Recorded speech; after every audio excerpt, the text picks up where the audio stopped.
ये आकाशवाणी है। कैक्टस में फूल आज प्रस्तुत है आकाशवाणी वार्षिक पुरस्कार प्रतियोगिता 1984 में प्रथम पुरस्कार प्राप्त यह नाटक। लेखिका हैं श्रीमती इंदु माथुर। तो सुनिए नाटक कैक्टस में फूल।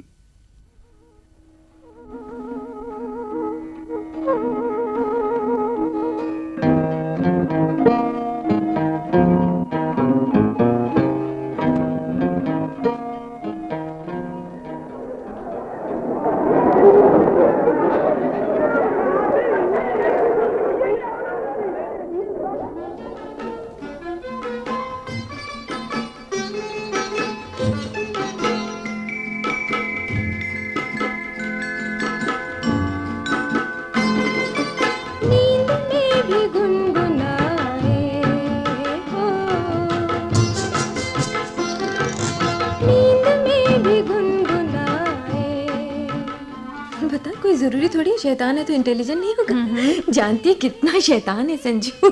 बाप रे, पढ़ाते पढ़ाते भी देखते रहना पड़ता है कहीं कुछ शैतानी न कर रहा हो। अरे जानती है बिला क्या किया जिसने? देख मधु, स्कूल की छुट्टी हो गई, अब स्कूल की बातें बंद। आज तो पनीर के पकौड़ों का प्रोग्राम है। जाना, तू जल्दी से कपड़े बदल कर आ, मजा आ जाएगा। बेला की बच्ची, ओफो, बस घर आई और रेडियो चला दिया। तुझे खाने और गाने के अलावा कभी कुछ सोचता है? तो क्या? पनीर के पकौड़े नहीं तो परवल की बर्फी। खाने को दे दो तो करेले का हलवा भी खा जाएगी। अरे और क्या है जिंदगी में, और फिर यहाँ शहरी जिंदगी से कोसों दूर इस छोटे से पहाड़ी कस्बे में न पिक्चर न सोसाइटी। हाँ बेटा, दिन भर गाबदू बच्चों से सिर मारो, जोशी जी के लेक्चर सुनो और मधु रानी के संजू की शरारतें। अब तू ही बता। तो बता क्यों कर रही है नौकरी, क्यों कर रही है? जाना अपने मियाँ के पास, खूब बना पनीर के पकौड़े और खिला उसे। हाय, छेड़ दी ना दुखती रख तूने। कितनी बार कहा है तुझसे घर की याद मत दिलाया कर। क्यों? वहाँ प्रसून को हिचकियाँ आ रही होंगी। बेला बहुत शैतान है तू। सच बेला, बहुत खुशकिस्मत है तू। इतना प्यार करने वाला, इतना चाहने वाला पति मिला है तुझे।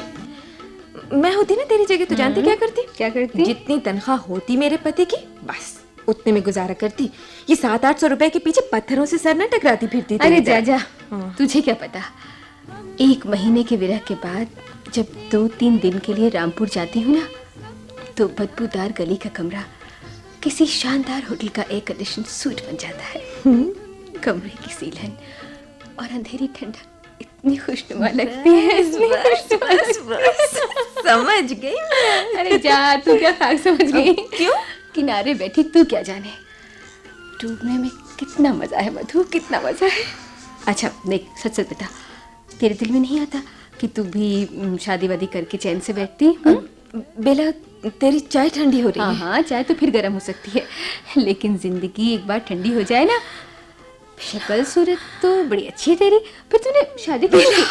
बेला प्लीज, याद है मधु जब तू पहली बार मुझसे मिली थी और मेरे साथ रहने की जिद कर बैठी थी, मैंने उसी दिन तुझसे कहा था, तुझसे कह दिया था बेला कि मेरी जिंदगी की किताब के पिछले पन्ने दीमक झाड़ चुके हैं। प्लीज मधु, उन्हें पलट कर पढ़ने की कभी कोशिश ना करना। सुन तो, पर आज तूने देख ले।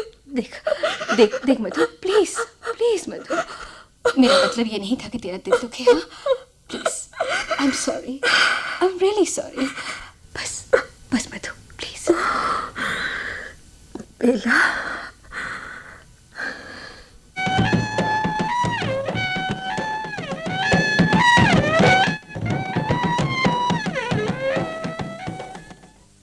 मैं आई कम इन सर? मधु जी आई। नमस्कार जोशी साहब, बुलवाया आपने मुझे? मधु जी, मैंने आपको इसलिए बुलाया था कि अरे आप खड़े क्यों हैं? बैठिए ना। Thank you. फंक्शन कैसा लगा स्कूल का आपको सर? अरे उसी के लिए तो मैंने आपको बुलाया था। बहुत बहुत बधाई हो आपको। Thank you. बहुत अच्छा रहा फंक्शन। वो अपने मैनेजर साहब और एसडीएम दोनों ही बहुत तारीफ कर रहे थे। सच? मैंने तो उनसे ये कह दिया जी, कि बहुत बहुत शुक्रिया। क्या मैं अब चलूं? वो बेला इंतजार कर रही होगी। ठीक है, चाहिए, थक भी गई होंगी। नहीं नहीं नहीं, वो बात नहीं है। मगर जी? वो कुछ नहीं, आप इतनी मेहनत करती हैं, इसीलिए हमारे स्कूल में हर साल स्टूडेंट्स बढ़ते ही जा रहे हैं। Really I am very happy. Thank you mister Joshi, मैं अब चलती हूँ। चलिए। अजीब औरत है, न डांटने का मौका देती है, न तारीफ से खुश होती है, एकदम ठूठ।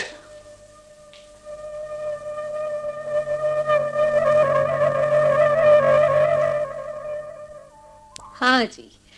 तो क्यों बुलाया था प्रधानाचार्य जोशी जी महोदय ने? तारीफ कर रहे थे। तारीफ? हाँ तेरी तारीफ? हाँ हाँ, चल रही है ना, जल रही है ना। और क्यों, मैं क्या तारीफ के काबिल नहीं हो सकती? क्यों नहीं, क्यों नहीं? जोशी जी की तारीफ तो तारीफ सी लगेगी ही। और मैं कुछ कहती हूँ ना तो किताब की दीमकें निकल आती हैं। ओफो, वारी लड़की, तू भी बस लड़की। Thank God. बेला एक बार फिर से कह दे, लड़की है। चल, कम से कम तेरे लिए तो अभी मैं लड़की ही हूँ। अरे राम, ये तो गलती हो गई। अब तू रोना मत। हाँ क्यों? माता जी। देखा ना, बना दिया लड़की से माता जी।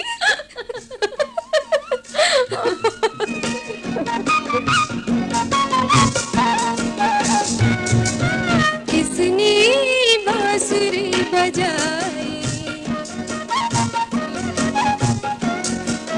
किसने बांसुरी बजाई?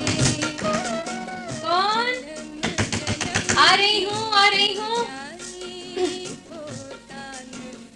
अरे क्या चाहिए?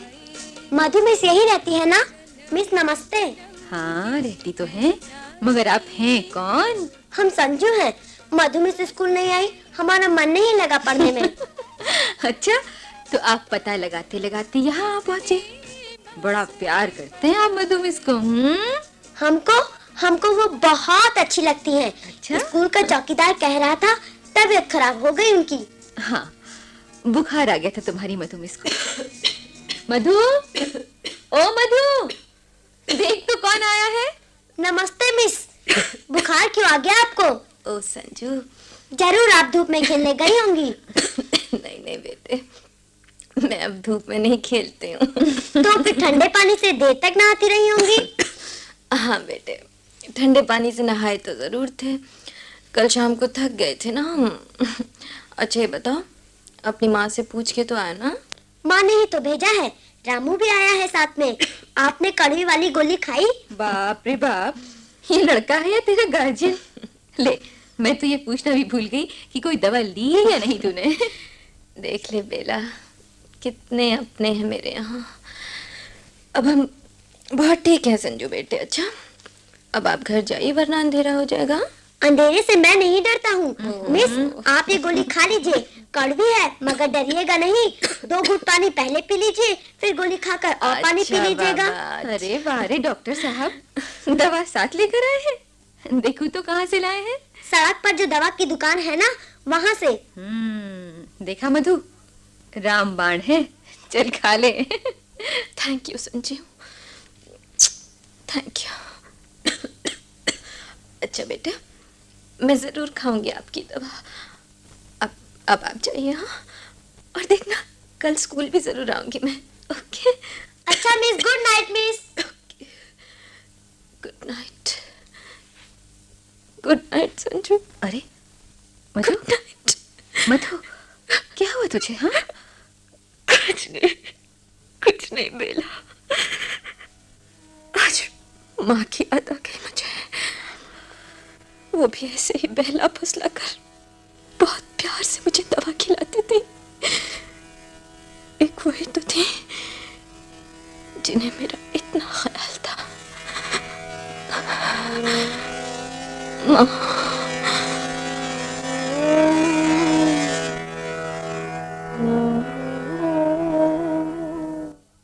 बुखार आ गया। अरे पानी की व्यवस्था करा कर। देख लो नुकसान किया जा रहा करता है बेचारी को, सुबह से कुछ खाया भी नहीं है उसने। माँ, तुम दीदी के बहानों में आ जाया करो, मैं सब समझता हूँ।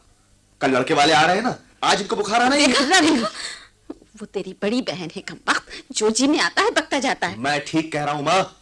पिछली बार पापा के इतनी खुशामद करने के बाद हापुड़ वाले आए थे इन्हें देखने, तब भी बीमार पड़ गई थी।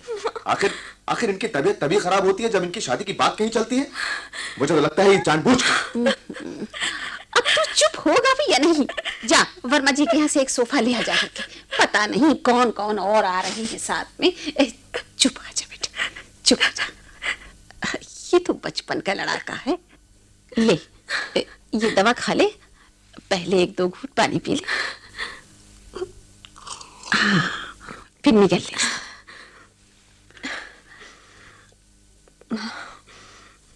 रवि ठीक है कहता है माँ। क्या ठीक तो है? जानती हो तुम्हारी इस बदसूरत लड़की की शादी नहीं होगी, फिर क्यों नुमाइश लगाती हो इसकी? कैसी बातें करती है पगली। अरे सांवला रंग तो कृष्ण का भी था, फिर भी तो वो मनमोहन कहलाता है कि नहीं? और फिर तेरे को जिसे पता चलेंगे वो तो हाथ ले जाएगा। बहुत दहलाया है तुमने ये सब कह के मुझे आज तक ना। सांवला रंग और चेहरे के निशान लेकर मैं किसी घर की बहू तो नहीं, नौकरानी जरूर बन सकती हूँ। और पापा की गाढ़ी कमाई के लालच में कोई ले भी गया तो 4-5 महीने के बाद तुम्हें चिट्ठी मिलेगी कि मधु खाना बनाते बनाते जलकर मर गई। जब सोचेगी टेढ़ा ही सोचेगी, जब बोलेगी कुपोल ही बोलेगी। हे भगवान, क्या हो गया है इसको? दवा खा ली बेटे? खा ली, कल तक ठीक भी हो जाऊंगी। एक बार फिर ये सुनने के लिए कि ठीक है, लिखेंगे चिट्ठी, लड़का तो अभी और पढ़ना चाहता है, या फिर कह देंगे कि हमें। चुपचाप सो जा तू, मुझे बहुत से काम है अभी। पता नहीं क्या हो गया है इस लड़की को, शादी के नाम से ही घबराती। अरे हर लड़की की शादी होती है बेटा, सभी मर नहीं जाते।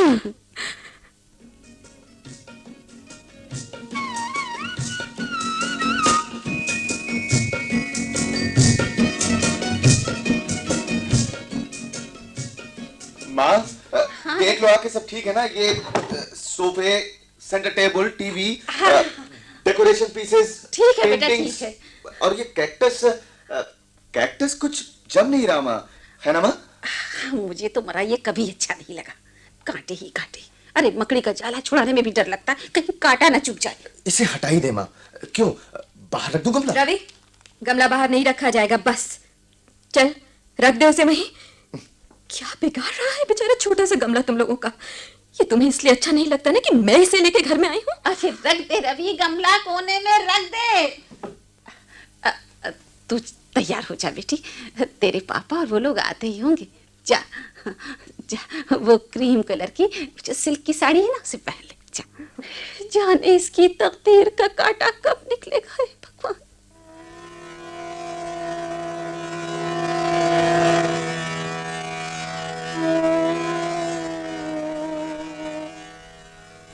बस पड़ गया ना चैन तुम लोगों को? क्रीम सिल्क की साड़ी खोटे को खरा तो नहीं बना सकी ना? चलो अच्छा ही हुआ, मुझे तो लड़का बिल्कुल नहीं अच्छा लगा था। काला भुजंग, मोटा चश्मा, हाँ, और उम्र भी, और मेरी मधु से तो दुगनी होगी उसकी। तुम तो जो कहोगी पागलपन की बात ही कहोगी। जूनियर इंजीनियर है, जानती हो कितनी है ऊपरी कमाई? मरी मरी से तो तुम्हारी लड़की लग रही थी। पापा, जाने क्यों निकल जाती है जान इसकी लड़कों के सामने। लड़कियां घबराया ही करती हैं ऐसे मौकों पर। और फिर ऐसा तो नहीं घबराइए, सारी बातें तो बताई जो जो हम लोगों ने पूछी। बात तो कुछ लेन देन से बिगड़ी। अरे मुंह तो तभी बना जब तुमने अपनी जेब दिखाई। अरे जेब तो कर्जा लेकर भर लेता, हाँ तो कहते कमबख्त। पापा, और कितनी बेइज्जती सहेंगे आप मेरे लिए? लड़कियां खुदकुशी यूं ही नहीं कर लेती। कैसे कैसे रिवाज बना बैठा है समाज। माँ, एक बात सुन लो, मैं शादी नहीं करूंगी, बस ये मेरा आखिरी फैसला है। तेरा तो नसीब ही फूटा है मधु। क्यों नसीब फूटा है मेरा? शादी ना हो तो क्या आदमी आदमी नहीं रहता माँ? बेटा, लड़कों के लिए तो बिना शादी के रहना एक बार संभव भी है, मगर लड़कियों के लिए सामाजिक सुरक्षा जरूरी है, यही कहना चाहते हैं ना आप? समाज के कुछ भेड़िए शादी के बाद भी खा जाते हैं बहुएं। फिर क्या अहमियत है शादी की, बताइए? कैसी बहकी बातें कर रही है। अरे हम लोग कहीं मुंह दिखाने के लायक भी रहेंगे? बिठा आया उन लोगों गाड़ी में। और कोई बात हुई रवि? पापा, बात क्या होनी थी? शादी की बात को छोड़कर सारी ही बातें हुई। मौसम की, नेताओं की, महंगाई की, भ्रष्टाचार, रिश्वतखोरी की। कल्लू राम तो कह रहे थे कि वो कभी रिश्वत नहीं लेते, और बार बार अपनी इंपोर्टेड घड़ी में टाइम देखकर बताते रहे कि गाड़ी आने ही वाली होगी। सोले फ्रॉड, पूरा का पूरा दिन खराब हो गया। दीदी, मेरे बस का नहीं तुम्हें रोज रोज देखने आने वालों को एंटरटेन करना। बस भैया, बस अब जरूरत ही नहीं पड़ेगी तुझे। क्यों, बाल मुड़ाकर सन्यास ले रही हो क्या? रवि, खबरदार जो आगे एक शब्द भी मुंह से निकाला तूने। हाँ, वो बेचारी क्या कम परेशान है। बेचारी बेचारी बेचारी, क्यों हूँ मैं बेचारी माँ? क्यों हूँ मैं परेशान? तुम लोगों ने जबरदस्ती बनाया है मुझे बेचारी। मधु, मैं बोझ हूँ ना तुम लोगों पर? गंगा नहाओगे ना मुझे घर से निकाल कर? नहीं, ऐसे ना बोल। लेकिन उसके लिए दहेज में पैसे खर्च करने की क्या जरूरत है माँ? बोलो, मैं चली जाऊंगी, मैं खुद ही घर छोड़ के चली जाऊंगी। नहीं बेटा, नहीं। मधु, मधु बेटा, क्या हो गया मेरी बेटी को? अरे कोई से आके देखे इसे क्या हुआ जा रहा है। मधु बेटा। पापा, घबराइए नहीं। मधु बेटा, कुछ भी तो नहीं हुआ मुझे, मैं बिल्कुल ठीक हूँ। मरूंगी नहीं, मैं नहीं मरूंगी, लड़ती रहूंगी समाज से, व्यवस्था से और खुद से।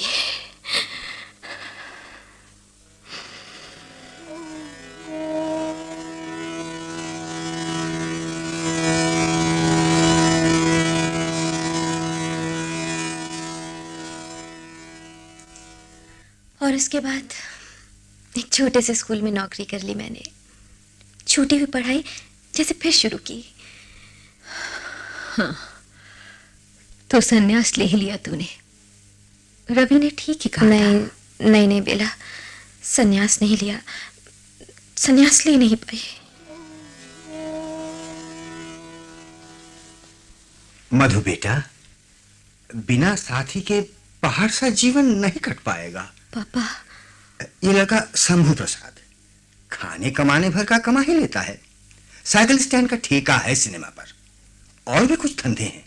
देखने सुनने में भी बुरा नहीं है। मैं पापा, क्यों आप लोग मेरे पीछे पड़े हैं? अब तो मैं अपना खर्चा भी आपको देने लगी हूँ ना। ये भी तो एक थप्पड़ है मेरे मुंह पर। जानती हो लोग क्या कहते हैं?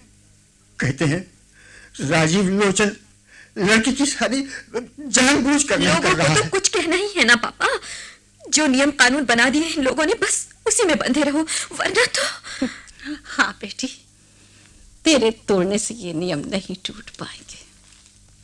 तू टूट जाएगी, हम लोग सब बर्बाद हो जाएंगे। माँ, देखो, रवि शादी करके अलग हो ही गया।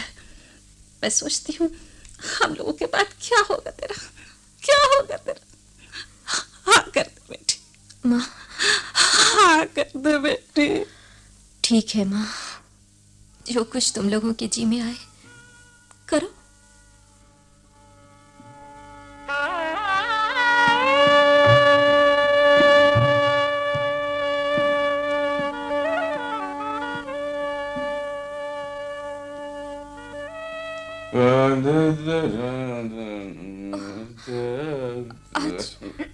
आज तुम फिर शराब पी के आए हो?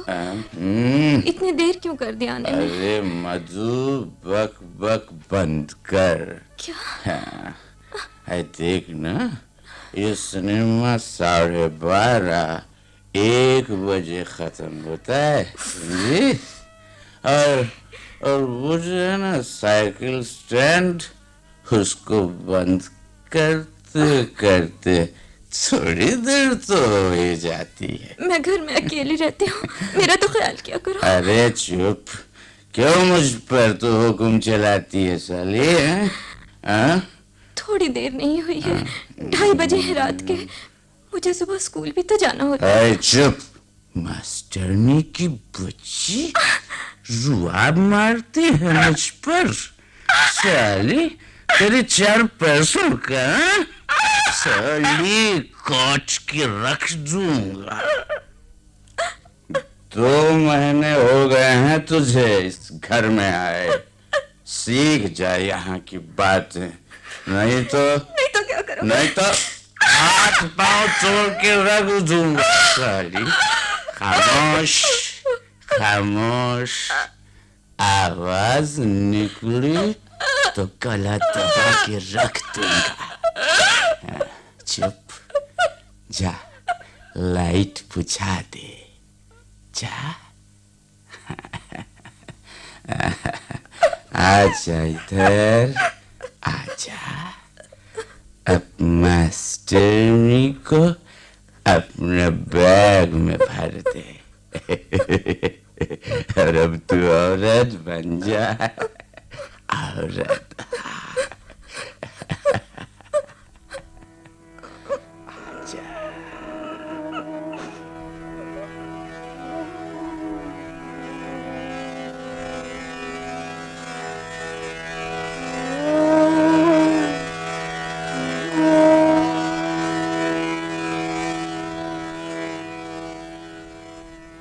और वो औरत 4 महीने सुहागन रही बेला। एक दिन आधी रात को 2 पुलिस कांस्टेबल आए और बोले कि सिनेमा के साइकिल स्टैंड पर हुए झगड़े में किसी शंभू को चाकू लगा और वो मर गया। शिनाख्त कर लो। कर ली शिनाख्त। समाज का मेरा तथाकथित रखवाला लुंगी कमीज में औंधे मुंह पड़ा था बेला। बस कर मधु, बस कर। देख तो कितना थक गई है अब। नहीं बेला नहीं, 3 साल से यहाँ हूँ, इस पहाड़ी कस्बे के आंचल में बसे सरकारी स्कूल में। आज तक किसी से नहीं बताई थी ये कहानी। और आदमी अपने अतीत को याद करके ही तो कमजोर होता है ना बेला। और मैं कमजोर होते हुए भी कमजोर बनना नहीं चाहती। इसी से सख्ती से अपने अतीत को दबाए रही सीने में। मगर आज संजू ने मुझे कमजोर बना दिया बेला। एक बात है मधु, कह देने से ना बोझ हल्का ही होता है। तू क्या समझती है बेला, मैं अपना दुख दर्द किसी से नहीं बांटती। देख, वो कोने में जो कैक्टस रखा है ना, वो मेरा मीत है, मेरे कंवारेपन का साक्षी, किसी सुहागन का हमराज और एक विधवा का सहारा है वो। पूछ उससे, पूछ ले, एक एक कांटा उसका एक एक घाव है मेरा। मुझसे बातें करता है वो, बिल्कुल एक अच्छी सहेली की तरह। अच्छा अब बस कर। हाँ, तू तो पागल है। चल सो जा अब। हाँ, मुझे भी अब नींद आ रही है।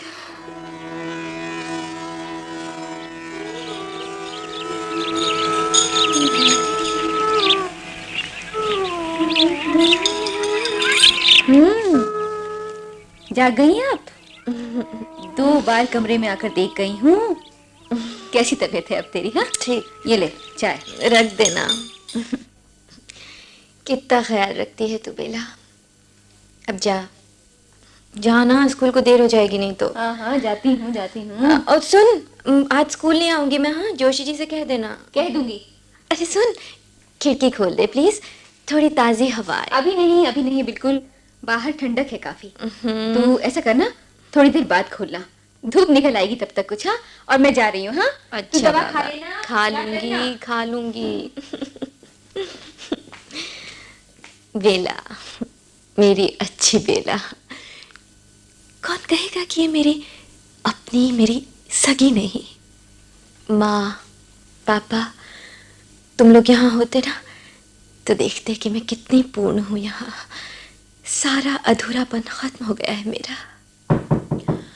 उफ, अब तो उठना ही पड़ेगा। अरे बर्तन गंदे ही कहाँ है, आज जो मांजेगी। आजा आजा, दरवाजा खुला है। किससे बातें कर रही हो मधु जी? जोशी साहब आप आइए। नहीं, लेटे रहिए। मैं तो बैठ ही जाऊंगा।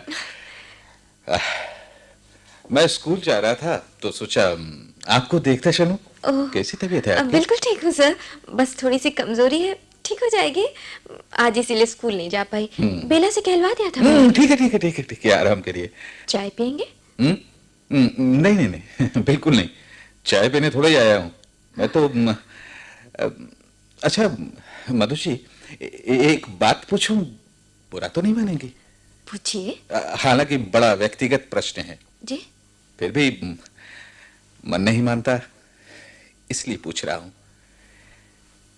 कभी आपको अकेलापन सा, एक घुटन सी, एक खालीपन सा महसूस नहीं होता? जोशी साहब, खास तौर से ऐसे ही किन्हीं क्षणों में जब कोई सहारा ना हो। आप भी कमाल की बातें कर रहे हैं। आप इतने सारे लोग मेरे साथ हैं, फिर अकेलापन कैसा? नहीं नहीं नहीं नहीं, ये तो दिल को बहलाने वाली बात है। कोई अपना सा एक साथी तो चाहिए ही जिंदगी में। साथी मिलते हैं जोशी साहब, जबरदस्ती ढूंढकर बनवाए नहीं जा सकते। मैं समझा नहीं। ना समझने जैसे कोई बात नहीं कही मैंने। कोशिश हर लड़की के माँ बाप करते हैं साथी ढूंढने की, पर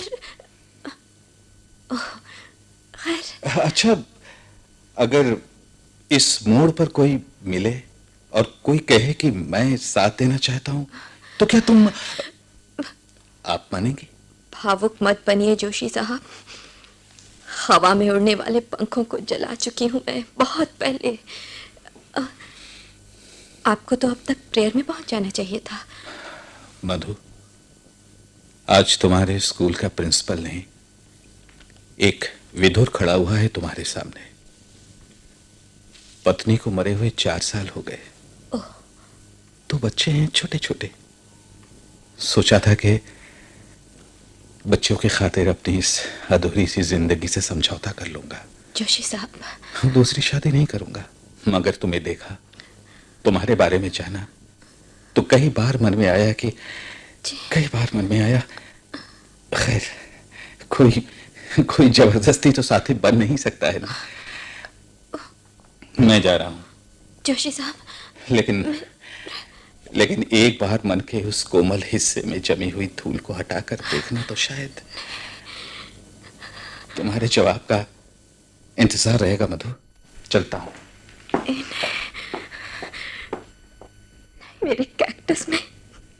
मेरे कैक्टस में कांटे ही कांटे थे। फिर एक फूल खिला, संजू। एक फूल खिला, बेला। मगर अब हर कांटे से फूल निकलने लगे।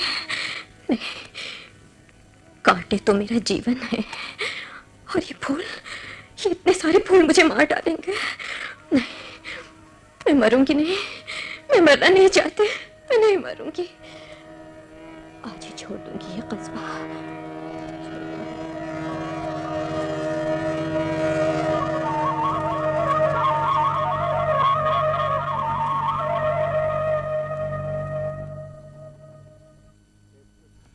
कैक्टस में फूल। अभी आपने श्रीमती इंदु माथुर का लिखा यह नाटक सुना। आकाशवाणी वार्षिक पुरस्कार प्रतियोगिता 1984 में इस नाटक को प्रथम पुरस्कार प्राप्त हुआ था। नाटक के निर्देशक थे श्री जयदेव शर्मा कमल।